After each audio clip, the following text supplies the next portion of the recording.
ये वेदी की मां थी जिन्हें हॉस्पिटल से कॉल आया था और जब वो वहां पहुंची तो उन्होंने वेदी की हालत देखी जो बिल्कुल ठीक नहीं थी।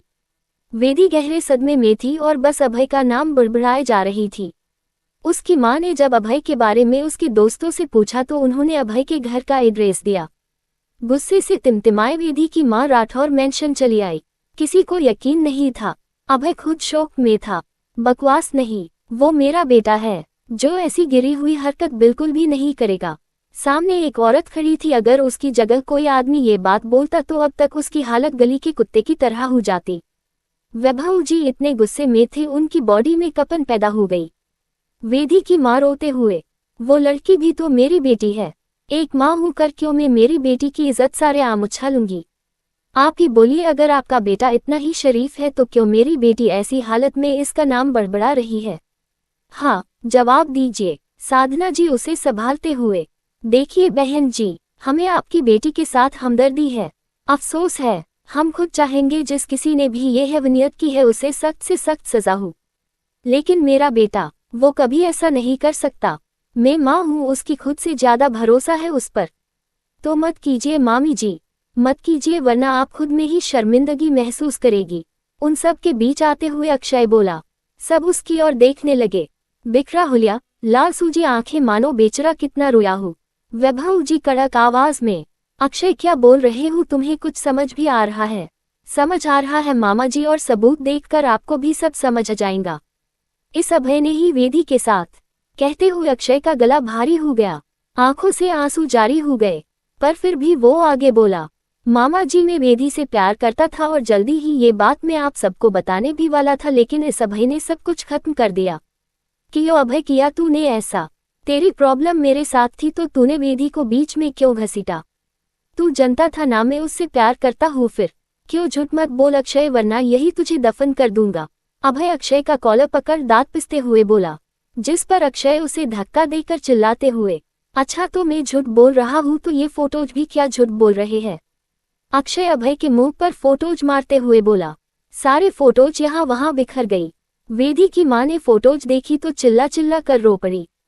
बाकी परिवार वालों ने भी फोटोज देखी जिसमें अभय वेदी के साथ जबरदस्ती कर रहा था, और किसी किसी में तो उनकी ऐसी फोटोज थी जो देखना और कहना दोनों ही शर्मनाक था। वैभव जी ने कस के आंखें बंद करी। वही साधना जी की आंखों से आंसू बह निकले। ये फोटोज केमिस्ट्री लैब के सीसीटीवी की है जहां तूने मेरी वेदी के साथ हैवनियत की सारी हदें पार कर दी थी। उद्धरण चिन्ह। अक्षय चिखते हुए बोला तो अभय का सबर भी जवाब दे गया। उसने टेबल पर रखा पीतल का वास उठाया और बुरी तरह अक्षय को पिटने लगा। अमय उन दोनों को अलग करने की कोशिश कर रहा था, लेकिन अभय का गुस्सा उस पर हावी हो चुका था, जिसे रोकना सच में बहुत मुश्किल था।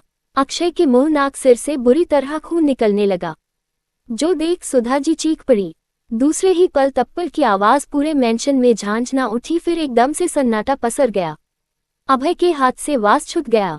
उसका चेहरा साइड में झुक गया। आंख से एक आंसू की बूंद बह निकली। वही ये तप्पड़ मारने वाले खुद वैभव जी थे। सभी हैरान थे। साधना जी दौड़कर अभय के पास आई। वैभव जी गुस्से से, तुमसे हमें ऐसी उम्मीद नहीं थी। हमने कभी सपने में भी नहीं सोचा था हमारी औलाद जिस पर हम खुद से ज्यादा भरोसा करते हैं वो इस तरह से हमारे भरोसे का गला घोटेगा। कहीं सर उठाकर चलने के लायक नहीं छोड़ा तुमने हमें। डेड, एक बार मेरी बात। कुछ नहीं सुनना हमें, और अब सुनने के लिए बचा ही क्या है? अभय ने कुछ कहना चाहा मगर वैभव जी ने मुंह फेर लिया। वो वेदी की मां के पास आए। ये आपका गुनहगार है, जो सजा आप देना चाहती है दे सकती है। हम कुछ नहीं कहेंगे, वैभव जी कड़े शब्दों में बोले। साधना जी तड़प गई। वैभव ये क्या बोल रहे हैं आप? वेदी की मां उन फोटोज को अंचल में छुपाए रोते हुए, राठौर साहब आपके बेटे को सजा दिलवा कर क्या मेरी बेटी की खोई हुई इज्जत वापस लौट आएगी? क्या ये समाज सिर उठाकर उसे जिन देगा? बोलिए ना, कुछ है कोई सजा जिससे मेरी बेटी के साथ बराबर का इंसाफ हो? वैभव जी कुछ देर खामोश रहे, फिर चुप्पी तोड़ते हुए, आपकी बेटी को इंसाफ मिलेगा, हम दिलाएंगे उसे इंसाफ। सभी सवालिया नजरों से वैभव जी को देखने लगे। तभी वैभव जी, हम आपकी बेटी को अपने घर की बहू बनाएंगे। अभय आपकी बेटी से शादी कर अपनी गलती की जिम्मेदारी लेगा। ये सुन साधना जी हैरान रह गई। वैभव ये, तभी अभय जो इतनी देर से खामोश था अपनी चुप्पी तोड़ते हुए, मैं ये शादी नहीं करूंगा। ये शादी होकर रहेंगी और ये हमारा आखिरी फैसला है। मैं ये शादी नहीं करूंगा, ये मेरा आखिरी फैसला है, और अगर किसी ने मेरे साथ जबरदस्ती की तो उसके लिए बिल्कुल अच्छा नहीं होगा। इतना बोल अभय घर से बाहर निकल गया।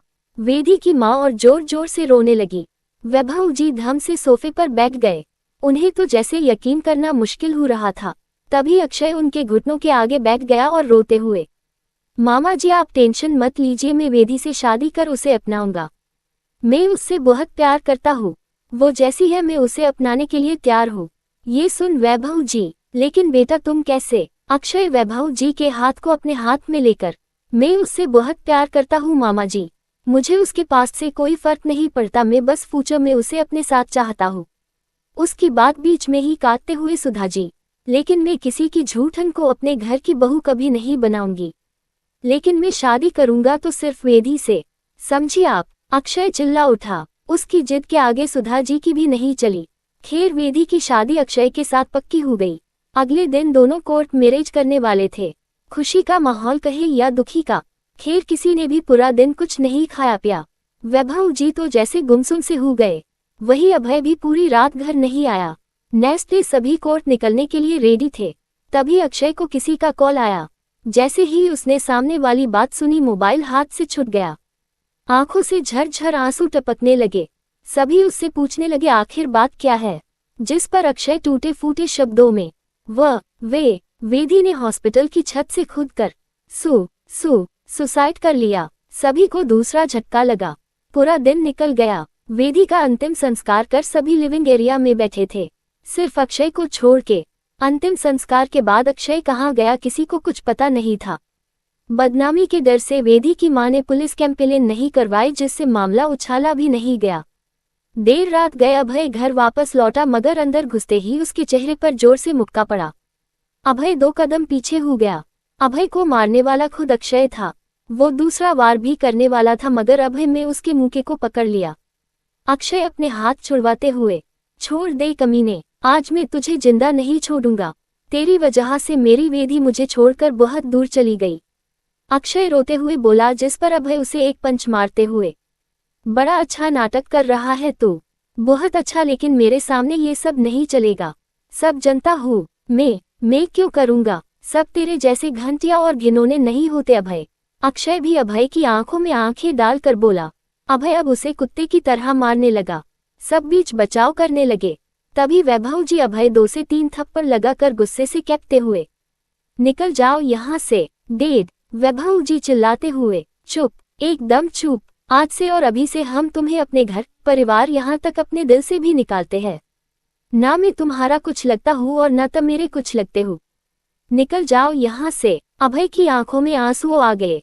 बचपन से लेकर आज तक वैभव जी ने उससे ऊंची आवाज में बात तक नहीं की थी, लेकिन आज वैभव जी ने उसे डांटा। इस बात का अभय को कोई दुख नहीं था, लेकिन वैभव जी ने उससे एक बार भी ये पूछना जरूरी नहीं समझा ये सब सही है या नहीं, उस पर जो इल्जाम लग रहा है वो सही है या नहीं।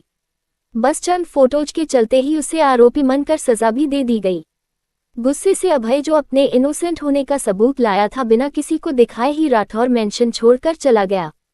वैभव जी मुंह फेर चुके थे, लेकिन साधना जी तो मां थी, वो दौड़ते हुए मेन डोर तक आई। अभय बेटा मत जाओ। अभय, वैभव रोकिए ना उसे, इतनी रात गए कहाँ जाएगा मेरा बच्चा? उद्धरण चिन्ह। वैभव जी बिना किसी भाव के, दुनिया बहुत बड़ी है साधना, कहीं भी जाए लेकिन मेरे सामने कभी ना आए। वैभव जी चले गए, पर साधना जी चौखट पर भी रोते हुए बैठ गई। प्रेजेंट सुनते हुए प्रिया की आंखें नम हो गई, वही अमय उसकी ओर देखते हुए। दूसरे दिन ही अभय पेरिस चला गया। वो काबिल तो था ही, ऊपर से उसके बिजनेस करने का स्टाइल भी लाजवाब है। उसने 0 से शुरुआत की, जब ना तो उसके पास रहने का कोई ठिकाना था और ना ही पैसे। रात दिन एक कर खुद को भूलकर अभय ने अपने दम पर वो मुकाम हासिल किया जहां आज तक कोई नहीं पहुंचा। मगर आज भी डेड की नाराजगी वैसे ही है जैसे 5 साल पहले हुआ करती थी। फेयरवेल पार्टी के बाद अभय पूरी रात कहाँ था? प्रिया के सवाल पर अमेना में सिर हिलाते हुए, मुझे नहीं पता, मैंने बहुत कोशिश की जानने की, लेकिन पता लगा नहीं पाया। प्रिया अमय के कंधे पर हाथ रख, अमय मुझे अभय पर पूरा भरोसा है, वो गलत नहीं हो सकता। अमय प्रिया की ओर देखने लगा। प्रिया पलके झपका कर, जितना आपने बताया और जितना मैं अभय को जानती हूँ, उस लिहाज से अभय इतना गिरा हुआ काम कभी नहीं कर सकता। डेड और अक्षय को जरूर कोई मिसअंडरस्टैंडिंग हुई है। अमय कुछ नहीं बोला तो प्रिया मुस्कुराकर, मैं जानती हूँ अमय अभय पर हाथ उठाकर आपको भी अच्छा नहीं लग रहा, इसीलिए आपको जाकर उससे बात करनी चाहिए। पर वह कुछ नहीं, कल हमारी शादी है और मैं बिल्कुल नहीं चाहती हमारी खुशी में वो शामिल ना हो, इसीलिए जाए और उसे मानिए। वही दूसरी तरफ अभय अपने कमरे की बालकनी में खड़ा सिगरेट की कर्श भर रहा था। अभी तक उसने 2 से 4 सिगरेट ऑलरेडी खत्म कर दी। तभी किसी के खांसने की आवाज उसके कानों में पड़ी। उसने जब देखा तो अव्या खांसते हुए धुएं को साइड करने की कोशिश में थी। अभय ने जल्दी से सिगरेट बुझाए और हड़बड़ाते हुए उसके पास आया। तुम इस वक्त मेरे कमरे में क्या कर रही हो?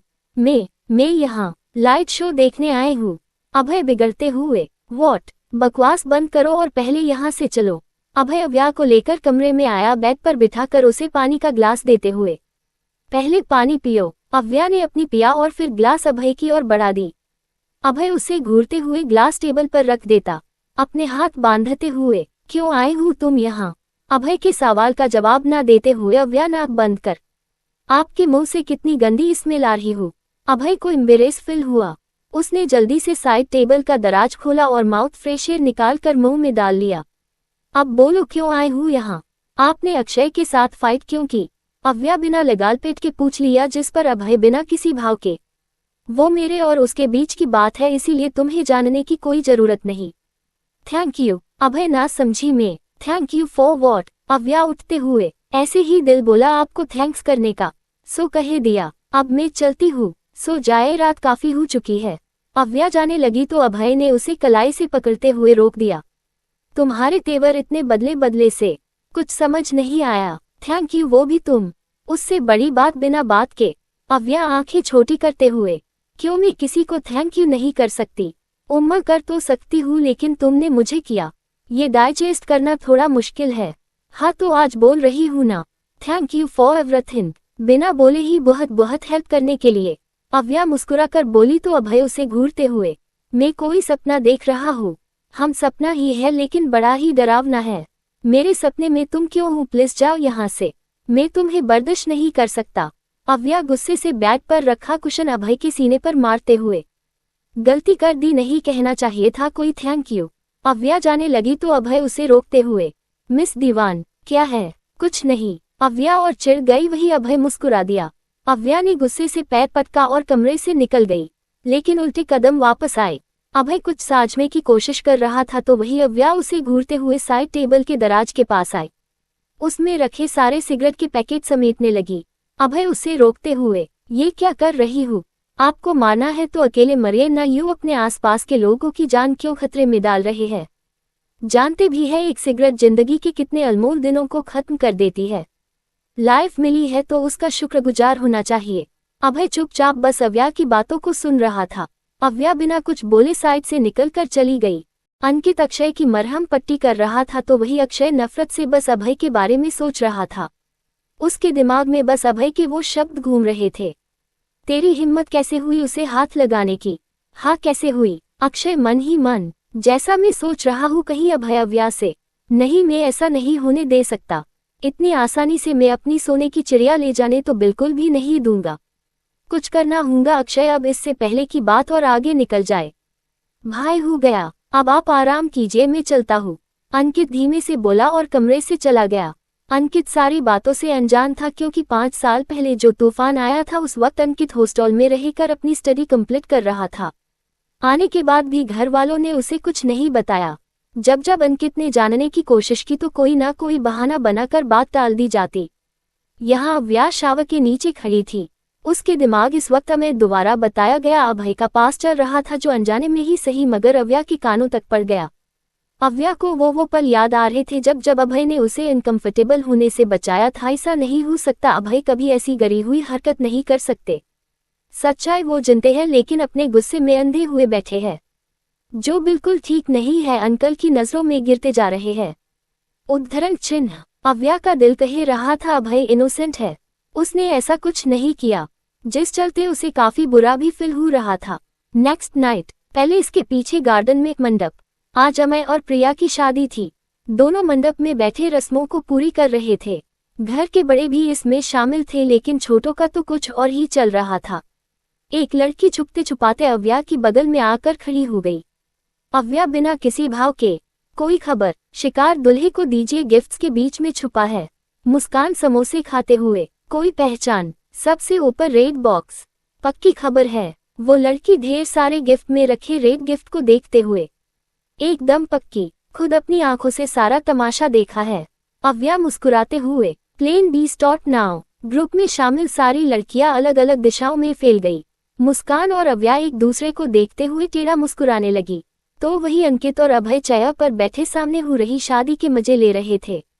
अंकित थोड़ा असहाय लग रहा था, जिस पर अभय, क्यों तुझे सुकून से बैठा नहीं जा रहा? और ये क्या है? अभय अंकित के नीचे रखे बॉक्स की ओर इशारा कर बोला, जिस पर अंकित चढ़ा बैठा था।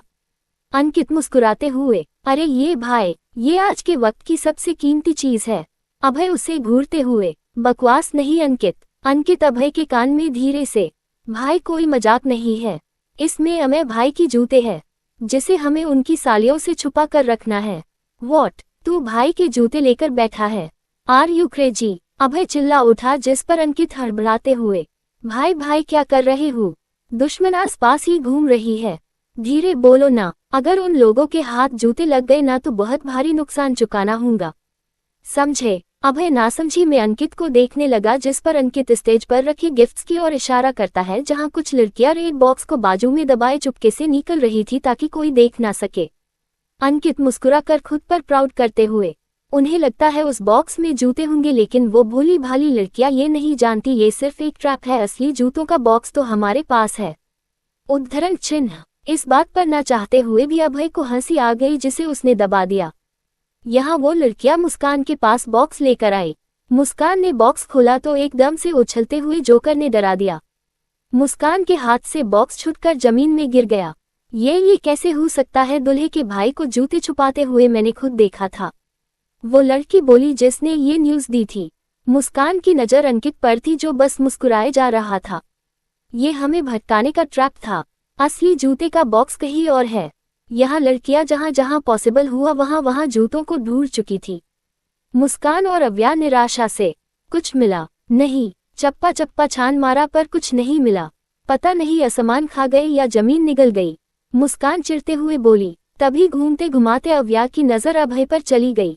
व्हाइट कुर्ता पजामा प्लस रूम कलर की जैकेट, जिस पर बेहद ही खूबसूरत डायमंड का ब्रोच लगा था। चेहरे पर हमेशा रहने वाला तेज एंड डैशिंग पर्सनैलिटी, जो सच में किसी का भी कत्लेआम कर दे।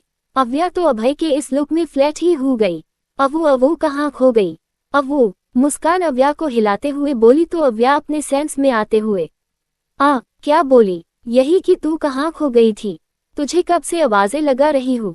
अव्या हड़बड़ाते हुए, कहीं नहीं, मैं तो बस ये सोच रही थी जूते मिल नहीं रहे हैं, इसका मतलब जीजू के भाइयों की इसमें सारी कारस्तानी है। मतलब? मुस्कान नासमझी से, तो अव्या उसे अंकित की चेयर की ओर पॉइंट कर, जरा उधर तो देख, कैसे जूतों की रखवाली की जा रही है। अंकित को रेड बॉक्स के ऊपर बैठा देख मुस्कान हैरानी से, ओह माय गॉड, ये Z+ सिक्योरिटी दी जा रही है, अब हम जूते लेंगे कैसे? अव्या आंख मारते हुए, कुछ नहीं, प्लेन सी पर काम करना होगा।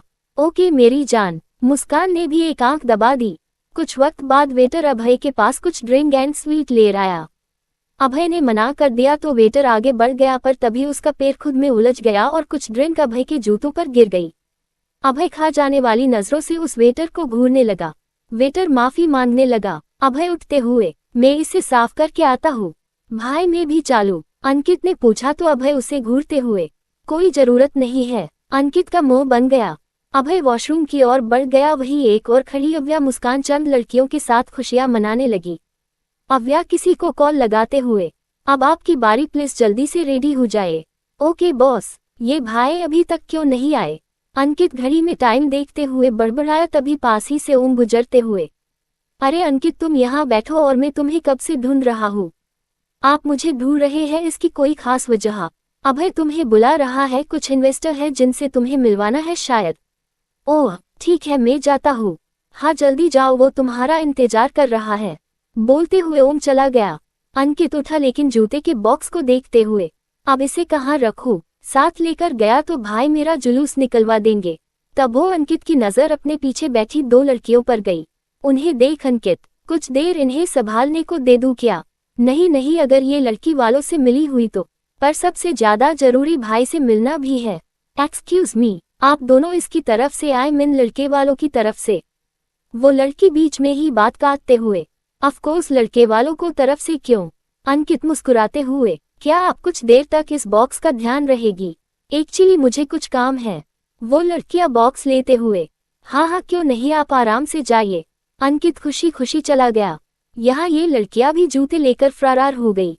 वो दोनों अव्या और मुस्कान के पास पहुंची।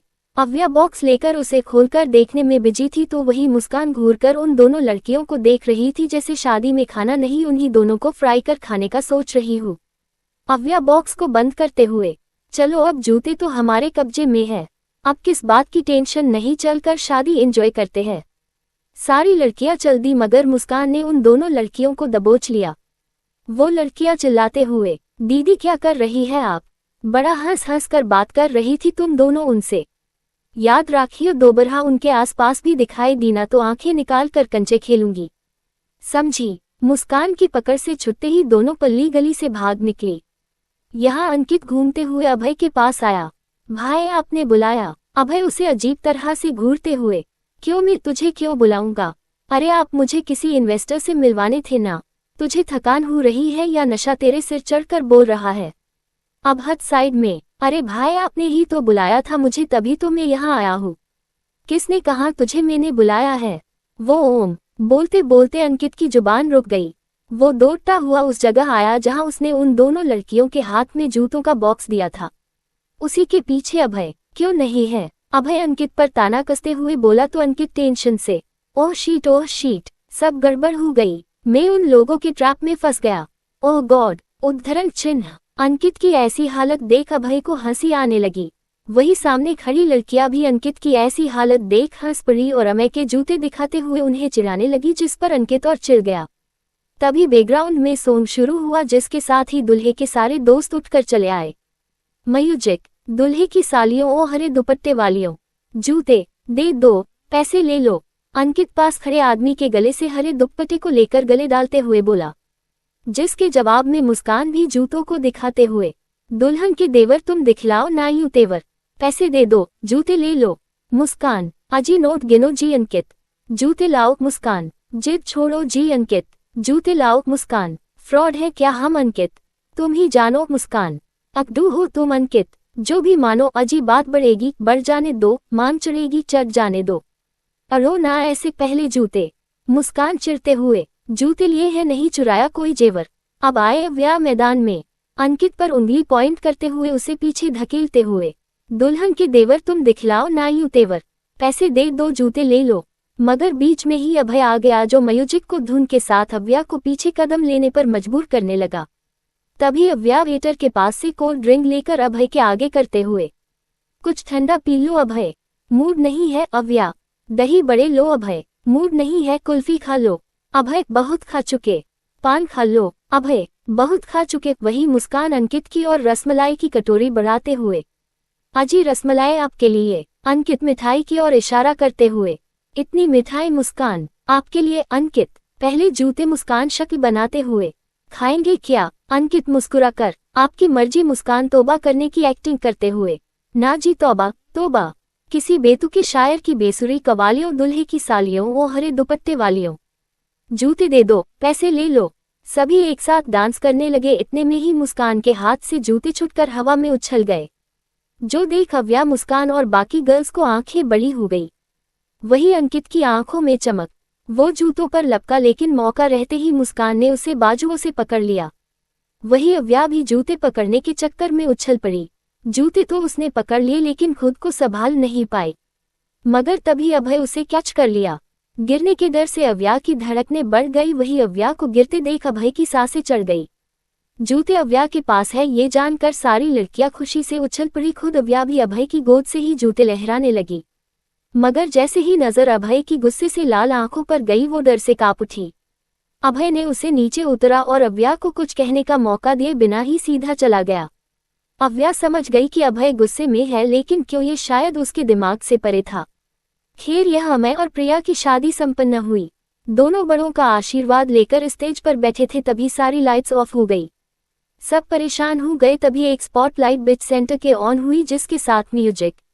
इश्क मेरे यारा, ओ मेरे यारा, तू कर ले दोबारा, कर ले दोबारा, बस एक बार में ही भरे ना दिल बेचारा, भरे ना दिल बेचारा। संग रहने के शाम सवेरे क्या करने हैं वादे बथेरे, है जिंदगानी अगर 4 दिन की, तो लेने ही क्यों 7 फेरे। गाने के लिरिक्स के साथ डांस करते हुए एक 28 साल का नौजवान लड़का इंटर हुआ। ब्लैक इंडो वेस्टर्न कुर्ता में वो सवला बंदा क्या ही धमाल लग रहा था। उसे देखते हुए सभी की आंखें बड़ी हो गई और अव्या के मुंह बस से इतना ही निकला, देव भाई सॉरी एवरीवन। कॉलेज के वर्कलॉट के चक्कर में स्टोरी कंटिन्यू नहीं कर पा रही थी।